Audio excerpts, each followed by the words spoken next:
Friends, ಇವತ್ತಿನ ವಿಡಿಯೋದಲ್ಲಿ ನಾನು ನಿಮಗೆ ತಿಳಿಸ್ತಿರುವ ಮಾಹಿತಿ ಯಾವುದಪ್ಪ ಅಂತಂದರೆ ಕಾರ್ಮಿಕ ಕಾರ್ಡ್ ಇದ್ದವರಿಗೆ ಅಥವಾ ಕಾರ್ಮಿಕ ಕಾರ್ಡ್ ಇಲ್ಲದವರಿಗೆ ಭಾಳಷ್ಟು ಮುಖ್ಯವಾದಂಥ ಮಾಹಿತಿಯನ್ನು ಇವತ್ತಿನ ವಿಡಿಯೋದಲ್ಲಿ ತಿಳಿಸ್ಕೊಡ್ತಾ ಇದ್ದೀನಿ.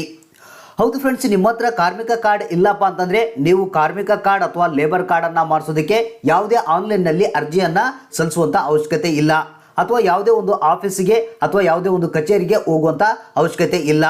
ನೀವು ಮನೆಯಲ್ಲೇ ಕುಂತ್ಕೊಂಡು ಲೇಬರ್ ಕಾರ್ಡ್ ಮತ್ತು ಕಾರ್ಮಿಕ ಕಾರ್ಡನ್ನು ಪಡಿಬೋದು ಅಂತ ಒಂದು ಅದ್ಭುತವಾದಂಥ ಯೋಜನೆ ಬಗ್ಗೆ ತಿಳಿಸ್ಕೊಡ್ತಾ ಇದ್ದೀನಿ. ಅದ್ರ ಜೊತೆಗೆ ಇನ್ನು ಕಾರ್ಮಿಕ ಕಾರ್ಡ್ ಇದ್ದಂಥವರಿಗೆ ಆ ಒಂದು ಕಾರ್ಮಿಕ ಕಾರ್ಡ್ಲಿಂದ ಏನು ಕಾರ್ಮಿಕ ಕಲ್ಯಾಣ ಮಂಡಳಿಯಿಂದ ಸಿಗ್ತಿರುವಂಥ ಸೌಲಭ್ಯಗಳನ್ನು ಪಡೆಯೋದಕ್ಕೆ ಯಾವುದೇ ಆನ್ಲೈನ್ನಲ್ಲಿ ಅರ್ಜಿ ಸಲ್ಲಿಸುವಂಥ ಅವಶ್ಯಕತೆ ಇಲ್ಲ, ಅಥವಾ ಯಾವುದೇ ಒಂದು ಕಚೇರಿಗೆ ಅಥವಾ ಅಧಿಕಾರಿಯನ್ನು ಭೇಟಿ ಮಾಡುವಂಥ ಅವಶ್ಯಕತೆ ಇಲ್ಲ. ಕಾರ್ಮಿಕ ಕಾರ್ಡ್ ಇದ್ದರೆ ಸಾಕು, ಮನೆಯಲ್ಲೇ ಕುಂತ್ಕೊಂಡು ಕಾರ್ಮಿಕ ಕಾರ್ಡ್ಲಿಂದ ಸಿಗುವಂಥ ಎಲ್ಲ ಸೌಲಭ್ಯಗಳನ್ನು ಪಡಿಬೋದು. ಅದು ಹೇಗೆ ಅನ್ನೋದ್ರ ಬಗ್ಗೆ ಇವತ್ತಿನ ವಿಡಿಯೋದಲ್ಲಿ ತಿಳಿಸ್ಕೊಡ್ತಾ ಇದ್ದೀನಿ. ಅದಕ್ಕಿಂತ ಮುಂಚಿತವಾಗಿ ನೀವು ನಮ್ಮ ಚಾನಲ್ನ ಸಬ್ಸ್ಕ್ರೈಬ್ ಆಗಿಲ್ಲ ಅಂತಂದರೆ ಕೆಳಗಡೆ ರೆಡ್ ಬಟನಲ್ಲಿ ಸಬ್ಸ್ಕ್ರೈಬ್ ಅಂತ ಇರುತ್ತೆ, ಅದ್ರ ಮೇಲೆ ಕ್ಲಿಕ್ ಮಾಡಿ, ನಂತರ ಬೆಲ್ ಐಕನ್ ಮೇಲೆ ಕ್ಲಿಕ್ ಮಾಡಿ ಅಲ್ಲಿ ಆಲ್ ನೋಟಿಫಿಕೇಶನ್ ಅಂತ ಸೆಲೆಕ್ಟ್ ಮಾಡ್ಕೊಳ್ಳಿ. ಬನ್ನಿ ಫ್ರೆಂಡ್ಸ್, ವಿಡಿಯೋನ ಶುರು ಮಾಡೋಣ. ಫ್ರೆಂಡ್ಸ್, ಮೊದಲಿಗೆ ನೀವು ಇಲ್ಲಿ ನೋಡ್ತಿರ್ಬೋದು ಜನಸೇವಕ ಕರ್ನಾಟಕ ಸರ್ಕಾರದ ಒಂದು ಅಫಿಷಿಯಲ್ ವೆಬ್ಸೈಟನ್ನು ಓಪನ್ ಮಾಡಿಕೊಳ್ಬೇಕು. ಹೌದು ಫ್ರೆಂಡ್ಸ್, ಕರ್ನಾಟಕ ರಾಜ್ಯ ಸರ್ಕಾರ ಜನಸೇವಕ ಯೋಜನೆಯನ್ನು ಜಾರಿಗೆ ತಂದಿದ್ದು ಇದ್ರ ಮುಖಾಂತರ ಕಾರ್ಮಿಕ ಕಾರ್ಡ್ ಅಥವಾ ಲೇಬರ್ ಕಾರ್ಡ್ ಇಲ್ಲದಂಥವರು ಮನೆಯಲ್ಲೇ ಕುಂತ್ಕೊಂಡು ಕಾರ್ಮಿಕ ಕಾರ್ಡನ್ನು ಪಡಿಬೋದು. ಅದ್ರ ಜೊತೆಗೆ ಕಾರ್ಮಿಕ ಕಾರ್ಡ್ಲಿಂದ ಏನೇನು ಸವಲತ್ತುಗಳು ಸಿಗ್ತವೆ ಆ ಒಂದು ಸವಲತ್ತುಗಳನ್ನು ಈ ಒಂದು ಜನಸೇವಕ ಯೋಜನೆ ಮುಖಾಂತರ ಮನೆಯಲ್ಲೇ ಕುಂತ್ಕೊಂಡು ಪಡಿಬೋದು. ಈ ಒಂದು ಅಫಿಷಿಯಲ್ ವೆಬ್ಸೈಟ್ ಲಿಂಕನ್ನು ಕೆಳಗಡೆ ಡಿಸ್ಕ್ರಿಪ್ಷನ್ ಬಾಕ್ಸ್ನಲ್ಲಿ ಹಾಕಿರ್ತೀನಿ, ಡೈರೆಕ್ಟಾಗಿ ಅಲ್ಲಿಂದ ಓಪನ್ ಮಾಡಿಕೊಳ್ಬೋದು. ಫ್ರೆಂಡ್ಸ್, ಈ ಒಂದು ಅಫಿಷಿಯಲ್ ವೆಬ್ಸೈಟನ್ನು ಓಪನ್ ಮಾಡಿದ ಮೇಲೆ ಇದರಲ್ಲಿ ಏನು ಕಾರ್ಮಿಕ ಕಾರ್ಡ್ ಇದ್ದಂಥವ್ರಿಗೆ ಯಾವ್ಯಾವ ಸೌಲಭ್ಯಗಳನ್ನು ಮನೆಯಲ್ಲೇ ಕುಂತ್ಕೊಂಡು ಪಡಿಬೋದು ಅನ್ನೋದನ್ನು ಮೊದಲು ತಿಳಿಸ್ಕೊಡ್ತೀನಿ. ಆಮೇಲೆ ಆ ಒಂದು ಸೌಲಭ್ಯಗಳನ್ನು ಮನೆಯಿಂದಲೇ ಯಾವ ರೀತಿ ಪಡೆಯೋದು ಅನ್ನೋದ್ರ ಬಗ್ಗೆ ತಿಳಿಸ್ಕೊಡ್ತೀನಿ. ಇಲ್ಲಿ ನೋಡ್ತಿರ್ಬೋದು, ಮೊದಲಿಗೆ ಸೇವೆಗಳ ಪಟ್ಟಿ ಅಂತ ಒಂದು ಆಪ್ಷನ್ ಕಂಡು ಬರುತ್ತೆ ಮೇಲ್ಗಡೆ. ಜಸ್ಟ್ ಇದ್ರ ಮೇಲೆ ಕ್ಲಿಕ್ ಮಾಡಬೇಕು. ಫ್ರೆಂಡ್ಸ್, ಇಲ್ಲಿ ಕ್ಲಿಕ್ ಮಾಡಿದ ಮೇಲೆ ಈ ಒಂದು ಜನಸೇವಕ ಸ್ಕೀಮ್ ಮುಖಾಂತರ ಯಾವ್ಯಾವ ರೀತಿಯ ಸೌಲಭ್ಯಗಳನ್ನು ಪಡಿಬೋದು ಅನ್ನೋದ್ರ ಬಗ್ಗೆ ಇಲ್ಲಿ ಸೇವೆಗಳ ಪಟ್ಟಿಯನ್ನು ಕೊಡಲಾಗಿದೆ. ಅಂದರೆ ಇದರಲ್ಲಿ ಮೂರನೇ ಆಪ್ಷನ್ ನೋಡ್ತಿರ್ಬೋದು, ಇಲ್ಲಿ ಕರ್ನಾಟಕ ಕಟ್ಟಡ ಮತ್ತು ಇತರೆ ನಿರ್ಮಾಣ ಕಾರ್ಮಿಕ ಕಲ್ಯಾಣ ಮಂಡಳಿ. ಅಂದರೆ ಇದ್ರ ಮೇಲೆ ಜಸ್ಟ್ ಕ್ಲಿಕ್ ಮಾಡಿದರೆ ಈ ಒಂದು ಕಾರ್ಮಿಕ ಕಾರ್ಡ್ ಇದ್ದಂಥವರು ಯಾವ್ಯಾವ ಸವಲತ್ತುಗಳನ್ನು ಮನೆಯಿಂದಲೇ ಪಡಿಬೋದು ಅನ್ನೋದ್ರ ಬಗ್ಗೆ ಸಂಪೂರ್ಣವಾದಂಥ ಮಾಹಿತಿಯನ್ನು ಕೊಡಲಾಗಿದೆ. ಇಲ್ಲಿ ನೋಡ್ತಿರ್ಬೋದು, ಮೊದಲನೇದಾಗಿ ಕಲಿಕೆ ಭಾಗ್ಯದ ಅಡಿಯಲ್ಲಿ ಶೈಕ್ಷಣಿಕ ಸಹಾಯಧನ ಅರ್ಜಿ. ಅಂದರೆ ಮಕ್ಕಳ ಒಂದು ಕಾರ್ಮಿಕ ಕಾರ್ಡ್ ಇದ್ದಂಥವರು ತಮ್ಮ ಮಕ್ಕಳ ಸ್ಕಾಲರ್ಶಿಪ್ಪನ್ನು ಅರ್ಜಿ ಸಲ್ಲಿಸದೇ ಮನೆಯಲ್ಲೇ ಕುಂತ್ಕೊಂಡು ನೀವು ಪಡಿಬೋದು. ಅದು ಹೇಗೆ ಅನ್ನೋದನ್ನ ಆಮೇಲೆ ತಿಳಿಸ್ಕೊಡ್ತೀನಿ. ಮತ್ತು ಕಾರ್ಮಿಕ ಕಾರ್ಡ್ ಇದ್ದಂಥವರು ಮರಣ ಹೊಂದಿದರೆ ಅಂತ್ಯಕ್ರಿಯೆ ವೆಚ್ಚ ಮತ್ತು ಸಹಾಯಧನಕ್ಕಾಗಿ ಅರ್ಜಿ. ಅಂದರೆ ಮರಣ ಹೊಂದಿದಂಥ ಸಂದರ್ಭದಲ್ಲಿ ಆ ಒಂದು ಅನುಗ್ರಹ ರಾಶಿಯಿಂದ ಏನು ಹಣ ಬರುತ್ತೆ ಅದನ್ನು ಕೂಡ ಪಡಿಬೋದು.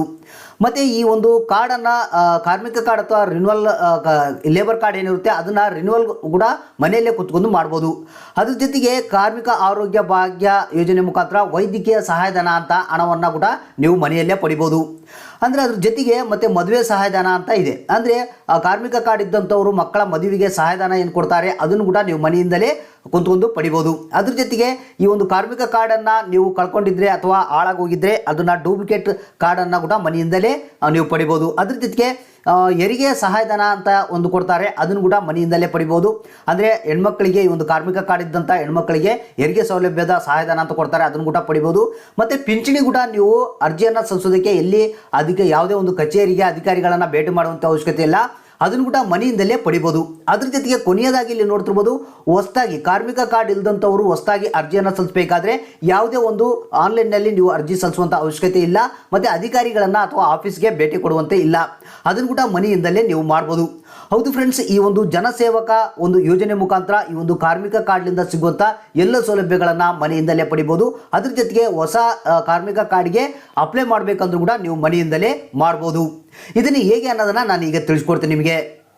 ಫ್ರೆಂಡ್ಸ್, ಮೊದಲಿಗೆ ಈ ಒಂದು ಅಫಿಷಿಯಲ್ ವೆಬ್ಸೈಟನ್ನು ಓಪನ್ ಮಾಡಿದ ಮೇಲೆ ಇಲ್ಲಿ ನೋಡ್ತಿರ್ಬೋದು, ಕೆಳಗಡೆ ಬಂದರೆ ನಿಮಗೆ ಒಂದು ಆಪ್ಷನ್ ಕಂಡು ಬರುತ್ತೆ, ಸ್ಲಾಟನ್ನು ಬುಕ್ ಮಾಡಿ ಅಂತ ಒಂದು ಆಪ್ಷನ್ ಇದೆ. ಜಸ್ಟ್ ಇದ್ರ ಮೇಲೆ ನೀವು ಕ್ಲಿಕ್ ಮಾಡಬೇಕು. ಫ್ರೆಂಡ್ಸ್, ಇಲ್ಲಿ ಕ್ಲಿಕ್ ಮಾಡಿದ ಮೇಲೆ ನಿಮಗೆ ಯಾವ ಸೇವೆಗಳ ಸೌಲಭ್ಯಗಳನ್ನು ನೀವು ಪಡಿಬೇಕಂತಿರ್ತೀರ ಅದನ್ನು ಇಲ್ಲಿ ಸೆಲೆಕ್ಟ್ ಮಾಡ್ಕೊಬೇಕು. ಜಸ್ಟ್ ಇಲ್ಲಿ ನೀವು ಕ್ಲಿಕ್ ಮಾಡಿದ್ರೆ ಇಲ್ಲಿ ನೋಡ್ತಿರ್ಬೋದು, ನಿಮಗೆ ಪಿಂಚಣಿಗಾಗಿ ಅರ್ಜಿ ಮತ್ತು ಕೆಳಗಡೆ ನಿಮಗೆ ಬಂದರೆ ಭಾಳಷ್ಟು ಆಪ್ಷನ್ಗಳು ಏನು ನಾವು ಕಾರ್ಮಿಕ ಕಾರ್ಡ್ಲಿಂದ ಸಿಗುವಂಥ ಸೌಲಭ್ಯಗಳ ಲಿಸ್ಟ್ಗಳನ್ನು ನಾವು ಇಲ್ಲಿ ನೋಡ್ಬೋದು. ಕಲಿಕೆ ಭಾಗ್ಯದ ಅಡಿಯಲ್ಲಿ ಶೈಕ್ಷಣಿಕ ಅರ್ಜಿ ಮತ್ತು ಅಂತ್ಯಕ್ರಿಯೆ ಅರ್ಜಿ, ಅದ್ರ ಜೊತೆಗೆ ಬೇರೆ ಬೇರೆ ಏನು ಲೇಬರ್ ಕಾರ್ಡ್ಲಿಂದ ಏನೇನು ಸವಲತ್ತುಗಳು ಸಿಗ್ತವೆ ಅವು ಎಲ್ಲವನ್ನ ನಾವು ಇಲ್ಲಿ ನೋಡ್ಬೋದು. ಅಂದರೆ ನಿಮಗೆ ಯಾವ ಒಂದು ಸೌಲಭ್ಯವನ್ನು ಪಡಿಬೇಕಂತಿರ್ತೀರ ಆ ಒಂದು ಸೌಲಭ್ಯದ ಆಪ್ಷನ್ ಅನ್ನು ಸೆಲೆಕ್ಟ್ ಮಾಡ್ಕೊಬೇಕು. ಇಲ್ಲಿ ನೋಡಬೇಕು ಮದುವೆ ಸಹಾಯಧನಕ್ಕಾಗಿ ಅರ್ಜಿ, ವೈದ್ಯಕೀಯ ಸಹಾಯಧನ ಅರ್ಜಿ, ಎಲ್ಲ ರೀತಿಯ ಲೇಬರ್ ಕಾರ್ಡ್ನಿಂದ ಸಿಗುವಂಥ ಎಲ್ಲ ಒಂದು ಸೌಲಭ್ಯಗಳ ಲಿಸ್ಟನ್ನು ಕೊಡಲಾಗಿದೆ. ಇವುಗಳಲ್ಲಿ ಆ ಒಂದು ಲಿಸ್ಟನ್ನು ನೀವು ಸೆಲೆಕ್ಟ್ ಮಾಡ್ಕೊಬೇಕು.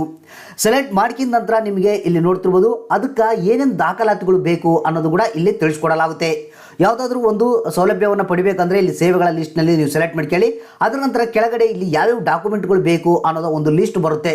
ನೀವೇನು ಮಾಡಬೇಕು, ಈ ಒಂದು ಎಲ್ಲ ಡಾಕ್ಯುಮೆಂಟ್ಗಳನ್ನ ಮೊದಲು ರೆಡಿ ಮಾಡ್ಕೊಂಡು ಇಟ್ಕೊಳ್ಬೇಕಾಗುತ್ತೆ. ರೆಡಿ ಮಾಡ್ಕೊಂಡು ಇಟ್ಕೊಂಡ ನಂತರ ಇದಕ್ಕೆ ನಿಮಗೆ ಏನಪ್ಪ ಅಂತಂದರೆ ಜನಸೇವಕ ಯೋಜನೆ ಮುಖಾಂತರ ಆ ಒಂದು ಟೀಮ್ ಇರುತ್ತೆ. ಆ ಒಂದು ಟೀಮ್ ನಿಮ್ಮ ಮನೆಗೆ ಬರುತ್ತೆ. ಈ ಒಂದು ಸೌಲಭ್ಯಕ್ಕೆ ಅರ್ಜಿಯನ್ನು ಅವರೇ ತೆಗೆದುಕೊಂಡು ಹೋಗ್ತಾರೆ ಮತ್ತು ಇದರ ಸೌಲಭ್ಯವನ್ನು ಬರುವಂತೆ ಅವರೇ ಮಾಡ್ತಾರೆ. ಅಂದರೆ ಇದರ ಒಂದು ಫೀಸ್ ಕೂಡ ನಿಮಗೆ ಇಲ್ಲಿ ಕೊಡಲಾಗಿದೆ. ಇಲ್ಲಿ ನೋಡ್ತಿರ್ಬೋದು ಜನಸೇವಕ ಶುಲ್ಕ ಅಂತ 115 ರೂಪಾಯಿ ಮತ್ತು ಇಲಾಖೆಯ ಶುಲ್ಕ ಅಂತ ಕೇಳುತ್ತೆ 0 ಅಂತ ಇದೆ. ಟೋಟಲ್ ಆಗಿ 115 ರೂಪಾಯಿ ಖರ್ಚು ಮಾಡಿದರೆ ಸಾಕು. ಈ ಒಂದು ಯಾವ ಸೌಲಭ್ಯದ ಒಂದು ಬೆನಿಫಿಟನ್ನು ಪಡಿಬೇಕಂತಿರ್ತೀರ ಅದರ ಒಂದು ಬೆನಿಫಿಟನ್ನು ನೀವು ಇಲ್ಲಿ ಮನೆಯಲ್ಲೇ ಕೂತ್ಕೊಂಡು ಪಡಿಬೋದು. ಅಂದರೆ ಇಲ್ಲಿ ನೋಡ್ತಿರ್ಬೋದು ನಿಮಗೆ ಇಷ್ಟು ನೀವು ಸೆಲೆಕ್ಟ್ ಮಾಡ್ಕೊಂಡ ನಂತರ ಯಾವ ಸವಲತ್ತು ಬೇಕಾಗುತ್ತೆ ಅನ್ನೋದನ್ನು ಸೆಲೆಕ್ಟ್ ಮಾಡ್ಕೊಬೇಕು. ನಂತರ ಈ ಒಂದು ಡಾಕ್ಯುಮೆಂಟ್ಗಳನ್ನ ನೀವು ರೆಡಿ ಮಾಡ್ಕೊಂಡು ಇಟ್ಕೊಳ್ಬೇಕು. ಇಷ್ಟು ಆದ ನಂತರ ಇಲ್ಲಿ ಕೆಳಗಡೆ ನೋಡ್ತಿರ್ಬೋದು ನಿಮ್ಮ ಹೆಸರು ಕೇಳುತ್ತೆ, ಹೆಸರನ್ನ ಹಾಕಬೇಕು, ಮೊಬೈಲ್ ನಂಬರ್ನ ಹಾಕಬೇಕು.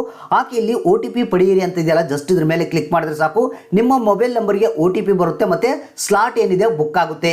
ಅಂದರೆ ನಂತರ ನಿಮಗೆ ಈ ಒಂದು ಜನಸೇವಕ ಟೀಮ್ ಕಡೆಯಿಂದ ಅಧಿಕಾರಿಗಳು ನಿಮ್ಮ ಮನೆಗೆ ಬರ್ತಾರೆ.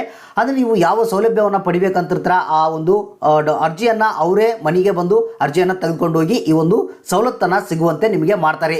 ಇದೇ ರೀತಿಯಾಗಿ ಕಾರ್ಮಿಕ ಕಾರ್ಡಿನ ಎಲ್ಲ ಸೌಲಭ್ಯಗಳನ್ನು ಮನೆಯಿಂದಲೇ ನೀವು ಪಡಿಬೋದು. ಅದರ ಜೊತೆಗೆ ಇಲ್ಲಿ ಸೇವೆಗಳಂತ ಇದೆಯಲ್ಲ, ಇದ್ರ ಮುಖಾಂತರನೇ ಹೊಸ ಲೇಬರ್ ಕಾರ್ಡ್ಗೆ ಮತ್ತು ಕಾರ್ಮಿಕ ಕಾರ್ಡ್ಗೆ ಅಪ್ಲೈ ಮಾಡೋದು ಕೂಡ ನೀವು ಸೆಲೆಕ್ಟ್ ಮಾಡ್ಕೊಂಡು ಕಾರ್ಮಿಕ ಕಾರ್ಡ್ಗೆ ಅಥವಾ ಲೇಬರ್ ಕಾರ್ಡ್ಗೆ ಅಪ್ಲೈ ಮಾಡೋದು ಕೂಡ ಸ್ಲಾಟನ್ನು ಬುಕ್ ಮಾಡಿಕೊಳ್ಬೋದು. ಇನ್ನು ಅದ್ರ ಜೊತೆಗೆ ನಿಮಗೆ ಇದು ಆನ್ಲೈನ್ನಲ್ಲಿ ಸ್ಲಾಟ್ ಬುಕ್ ಮಾಡೋಕ್ಕಾಗಲ್ಲಪ್ಪ ಅಂತಂದರೆ ಇಲ್ಲಿ ನೀವು ಒಂದು ದೂರವಾಣಿ ಕೇಂದ್ರ ಸಂಖ್ಯೆ ಕೂಡ ಕೊಡಲಾಗಿದೆ. ಅಂದರೆ ಟೋಲ್ ಫ್ರೀ ನಂಬರನ್ನು ಕೊಡಲಾಗಿದೆ. ಆ ಒಂದು ಟೋಲ್ ಫ್ರೀಗೆ ಕರೆ ಮಾಡೋದ್ರ ಮುಖಾಂತರ ನೀವು ಸ್ಲಾಟನ್ನು ಆ ಒಂದು ಫೋನ್ ಮುಖಾಂತರ ಕೂಡ ಬುಕ್ ಮಾಡ್ಬೋದು. ಇಲ್ಲಿ ನೋಡ್ತಿರ್ಬೋದು ಕರೆ ಕೇಂದ್ರ ಮೂಲಕ ಸ್ಲಾಟ್ ಬುಕ್ಕಿಂಗ್ ಮಾಡುವ ವಿಧಾನ ಅಂತ ಒಂದು ನಂಬರ್ ಕೊಡಲಾಗಿದೆ. ಈ ನಂಬರ್ಗೆ ಕರೆ ಮಾಡಿ ನಿಮಗೆ ಬೇಕಾದಂಥ ಸೇವೆಗಳನ್ನು ಪಡೆಯೋದಕ್ಕೆ ಸ್ಲಾಟನ್ನು ಬುಕ್ ಮಾಡ್ಬೋದು. ಈ ರೀತಿಯಾಗಿ ಕರೆ ಮಾಡೋದ್ರ ಮುಖಾಂತರ ಸ್ಲಾಟನ್ನು ಬುಕ್ ಮಾಡಿದ್ರೆ ನಿಮ್ಮ ಮನೆಗೆ ಅವರು ಅಧಿಕಾರಿಗಳು ಬರ್ತಾರೆ. ಅಂದರೆ ಜನಸೇವಕ ಯೋಜನೆಯ ಟೀಮ್ ಬರುತ್ತೆ, ಬಂದು ಅವರು ಅರ್ಜಿಯನ್ನು ತೆಗೆದುಕೊಂಡು ಹೋಗಿ ನಂತರ ನಿಮಗೆ ಆ ಒಂದು ಸವಲತ್ತನ್ನು ಸಿಗುವಂತೆ ಮಾಡ್ತಾರೆ. ಈ ರೀತಿಯಾಗಿ ಲೇಬರ್ ಕಾರ್ಡ್ನಿಂದ ಸಿಗುವಂಥ ಎಲ್ಲ ಸವಲತ್ತುಗಳನ್ನು ಮನೆಯಿಂದಲೇ ಕುತ್ಕೊಂಡು ಪಡಿಬೋದು. ಮತ್ತು ಹೊಸ ಲೇಬರ್ ಕಾರ್ಡ್ಗೆ ಅಥವಾ ಕಾರ್ಮಿಕ ಕಾರ್ಡ್ಗೆ ಮನೆಯಿಂದಲೇ ನೀವು ಸ್ಲಾಟನ್ನು ಬುಕ್ ಮಾಡೋದ್ರ ಮುಖಾಂತರ ಆ ಒಂದು ಹೊಸ ಕಾರ್ಡನ್ನು ಕೂಡ ಪಡಿಬೋದು.